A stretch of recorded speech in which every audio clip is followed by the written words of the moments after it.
बारिश को कभी भी हल्के में मत लेना। औरत और बारिश को कभी भी हल्के में मत लेना। दोनों बहुत सुकून का कारण होती है, लेकिन वो सुकून कब तूफान बन जाए पता नहीं चलता। और यकीन ना हो तो सिया को याद कर लेना। नमस्कार, सुस्वागतम, वेलकम, अभिनंदन। मैं हूं आपके साथ आपकी अपनी होस्ट डॉक्टर वायरा की। आपका स्वागत अभिनंदन करती हूँ आपके, मेरे और माता रानी के इस खूबसूरत से यूट्यूब चैनल पर। कैसा है मेरा ये संसार, दिन दुगनी रात चौगनी तरक्की करें। हाय हाय, अभी तो सावन शुरू हुआ था, वक्त बदलते देर नहीं लगती। हुए हुए अभी तो सावन शुरू हुआ था। चलिए कार्यक्रम की शुरुआत। राम राम, कैसा है मेरा ये संसार। सावन का दूसरा सोमवार आखिर है कब? सावन के पवित्र महीने की शुरुआत 30 जुलाई से हो चुकी है 2026 से, और अंत हो रहा है इसका 28 अगस्त 2026 को। सावन का दूसरा सोमवार 10 अगस्त को है। तो दिल से बोलिए जय भोले की, जय बम बम। सबका प्रिय महीना सावन चल रहा है, तो हम सावन की शुरुआत कर ही चुके हैं। एक एक बात मैं आपके साथ सावन की शुरू कर चुकी हूँ, बता चुकी हूँ। सावन का दूसरा सोमवार उतना ही महत्वपूर्ण है जितना पहला है। लेकिन रुक जाइए जी, हमें तो पहले सोमवार में पीरियड्स हो रहे थे, तो क्या हम आज से व्रत रख सकते हैं? जी नहीं। जी हमारे यहाँ तो पहले में सूतक लगा था, क्या हम अभी व्रत रख सकते हैं? जी नहीं। आपको शुरुआत पहले ही महीने से पहले ही सोमवार से करनी हो, पर आप नहीं रख पाए तो भोले की मर्जी, उसमें आप टांग मत अड़ाइए। जैसे ताही विधि राखे राम, ताही विधि रहिए। सीताराम सीताराम सीताराम कहिए। हिंदू धर्म में सावन के महीने को विशेष महत्वपूर्ण माना गया है। सावन का पूरा महीना भगवान शिव को और उनके परिवार को समर्पित है। माना जाता है कि सावन के महीने में की गई शिव की आराधना कई गुना फल देने वाली होती है।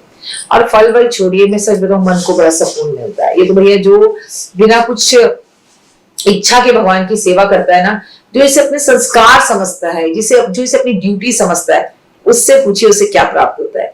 इस दिन श्रद्धा और विश्वास के साथ की गई पूजा भगवान शिव को प्रसन्न होकर भक्तों को मनोकामना देते हैं, उनकी मनोकामना को पूर्ण करते हैं। पूजा पाठ विशेष महत्व आपको करना क्या है, बिल्कुल वैसे ही करना है। दूसरे सोमवार को आपको मालूम है 10 अगस्त है 2026 है, सुबह जल्दी उठना है। उठने वाले दिन पानी में हल्दी डालकर नहाना है, गुलाब जल डाल के जाना है, गंगा जल डाल के नहाना है। फिर अपने घर में पूजा करनी है। फिर आपको सामाजिक तौर के मंदिर में जाना है, पूरी थाली सजाकर जाना है, जिसमें बेलपत्र, गंगा जल भगवान शिव को अत्यधिक प्रिय हैं, और पंचामृत, दूध, दही, शहद, चीनी, घी होना चाहिए। 5 दीपक होने चाहिए। श्रद्धा भाव से बेलपत्र चढ़ाएं, पूजा करें, जल अर्पित करें, गंगा जल अर्पित करें, धूप जरूर जलाएं, अक्षत अर्पित जरूर करें, घी शहद से अभिषेक करें, और वहां पर दीप जलाकर थोड़ी देर बैठे, और फिर जब उठे 2 घंटियां बजा के भगवान की आरती करें, 3 ताली बजाएं और आरती परिक्रमा करें। लेकिन इस दूसरे जो सोमवार है, इसमें आपको गुरु यानी पंडित, ज्योतिर्विद या अपने किसी गुरु को कपड़े देने हैं। कहते हैं व्यक्ति को 9 जोड़ी कपड़े सावन में अर्पित जरूर करने चाहिए। नौकरी में सफलता के लिए सावन के सोमवार में आपको पंचामृत का भंडारा भी करना चाहिए। यश मान सम्मान बढ़ता है। जी हाँ, इसे बिल्कुल वैसे बनाइए जैसे छबील बनाते हैं। दूध, दही, शहद, चीनी, घी और बर्फ, और फिर लोग आते जातों को पिलाइए। व्रत में भी पी सकते हैं, कोई प्रॉब्लम ही नहीं है। आनंद की अनुभूति प्राप्त होगी, महादेव की कृपा बनेगी। सावन के दूसरे सोमवार भगवान शिव को भस्म अर्पण करना बिल्कुल मत भूलना। चंदन उन्हें अत्यधिक प्रिय, चंदन में भी पीला चंदन, जो उन्हें गोपी चंदन के नाम से पसंद है। मान्यता है शिव की पूजा जो है वो चंदन के बिना अधूरी है। त्रिपुर मालूम है ना, टीका लगाया जाता है, तभी हर मनोकामना पूर्ण होती है। काले तिल आपको दूसरे सोमवार अर्पित जरूर करने हैं, जिससे आपकी शनि के कष्ट, राहु केतु के कष्ट, तांत्रिक विद्याओं के कष्ट, तकलीफें दूर हो।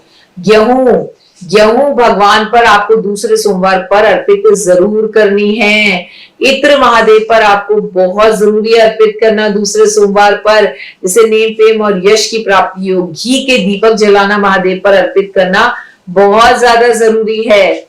लेकिन सावन के दूसरे सोमवार पर क्या ना करें, आप दूसरे के घर का भोजन करने से बचें, पानी बर्बाद करने से बचें, निंदा बुराई करने से बचें, केतकी के फूल का इस्तेमाल बिल्कुल ना करें। सोमवार के दिन बेल पत्र तोड़ना नहीं चाहिए, पहले से तोड़ें और तोड़कर रखें। दूसरे के यहाँ से तोड़कर बेल पत्र ना चढ़ाएं, और ब्रह्मचर्य का पालन करें। काले नीले कपड़े ना पहने, बालों को बांध के रखें। लेकिन आपको तो पता ही है, मैं शाम का जब तक आपको कोई प्रदोष काल का उपाय ना बताऊं, मुझे तसल्ली नहीं होगी।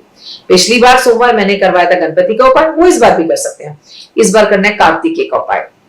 एक खिलौना खरीदिए कोई भी आपकी पसंद का, और मोर पंख खरीदिए, और आप जलाइए 9 दीपक या 9 बत्तियां एक साथ डाल के एक दीपक, और कार्तिकेय के सामने जाकर अर्पित कर आइए। कार्तिकेय जी को आपको आपको तिलक लगाना है चंदन का, फिर वो चंदन का तिलक आप कार्तिकेय जी को अंगूठे से लगाएंगे। उनके 3 मुख होते हैं, ठीक है, और एक में से लाके अपने बच्चों को, अपनी औलाद को या अपने घर के मुख्य दरवाजे पर टच कर दीजिए बस। ओए होए, इसे अगले सोमवार भी कर सकते हैं, इस भी कर सकते हैं, और बचे हुए सोमवार में भी कर सकते हैं। और सोमवार के जितने उपाय मैं बता रही हूँ उसे आप कभी भी रिपीट कर सकते हैं, किसी भी सोमवार। फिलहाल हर हर महादेव।